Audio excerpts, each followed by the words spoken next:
Hello students, once again this is Vishal Kulsista in the perfect tutorials coming with the chapter of electromagnetism next part. Now we have finished up to the AC generator and the DC motor. We have finished it. Okay, in my last video we learned about the working pattern of dynamo. आज हम लोग difference करेंगे DC और AC में, direct current and alternative current में.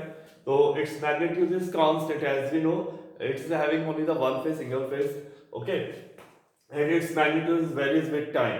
Okay, यहाँ पर जो इसका मैग्नीट्यूड है वो चेंज होता है टाइम के हिसाब से, कभी पॉजिटिव कभी नेगेटिव, बट ये एक ही फेज में चलता है, केवल पॉजिटिव फेज में.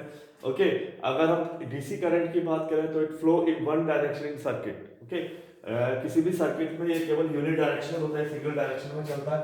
बट अगर हम एसी करंट की बात करें तो it reverse its direction in circuit.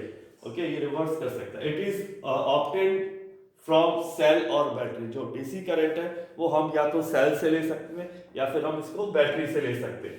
ठीक है ना. अगर हम एसी करंट की बात करें, it is obtained from AC generators और मेंस. ठीक है, एसी जनरेटर से और मेंस से हम इसको ले सकते हैं. ठीक है. Now advantages of AC over DC. AC current का डीसी करंट के ऊपर क्या एडवांटेजेस है, अब इसके बारे में हम समझेंगे. ठीक है. हम भारत में अगर बात करें, हम इंडिया की अगर बात करें तो हमको जो सप्लाई होती है, इलेक्ट्रिक सप्लाई होती है, वो 220 वोल्ट्स के लिए होती है. ठीक है ना. तो in India we use 220 volt AC in domestic supply. ठीक है.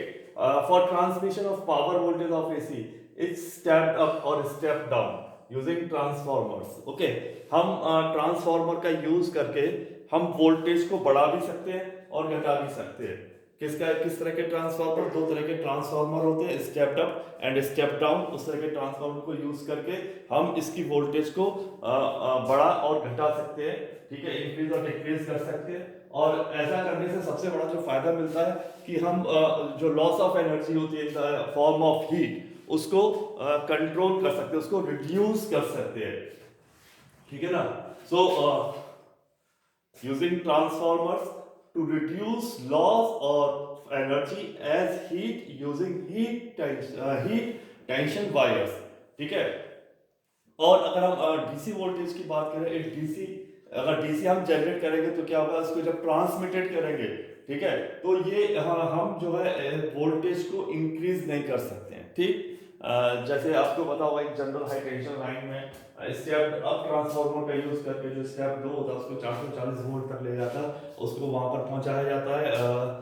और उसके बाद जब डोमेस्टिक सप्लाई की जाती है तो स्टेप डाउन ट्रांसफार्मर्स का यूज करके हम उसको नीचे वोल्टेज को ले आते हैं, जिससे कि जो लॉस है एनर्जी की फॉर्म में वो कम हो जाता है. ठीक है. If DC is generated and transmitted, its voltage can not be increased for transmission, so it will cause huge loss of electric energy as heat. ठीक है. डीसी वोल्टेज को अगर हम ले जाएंगे तो होगा क्या बेटा, इसमें हमको काफी सारा इलेक्ट्रिक एनर्जी का लॉस होता है हीट की फॉर्म में. ठीक है ना. तो इसलिए एसी का जो है एडवांटेजेस हो रहते हैं डीसी के ऊपर. ठीक.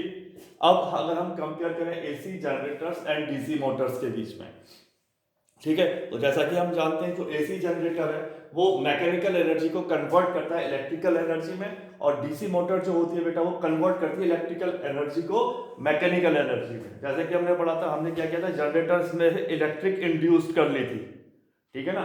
यहाँ पर हमने क्या किया था, उसको इलेक्ट्रिक सप्लाई की थी, जिसकी वजह से मैग्नेटिज्म का क्रिएशन हुआ था, जिसकी वजह से वो इलेक्ट्रिक एनर्जी की वजह से वो मैकेनिकल एनर्जी पे कन्वर्ट हुई, एसी मोटर्स रोटेट हुई.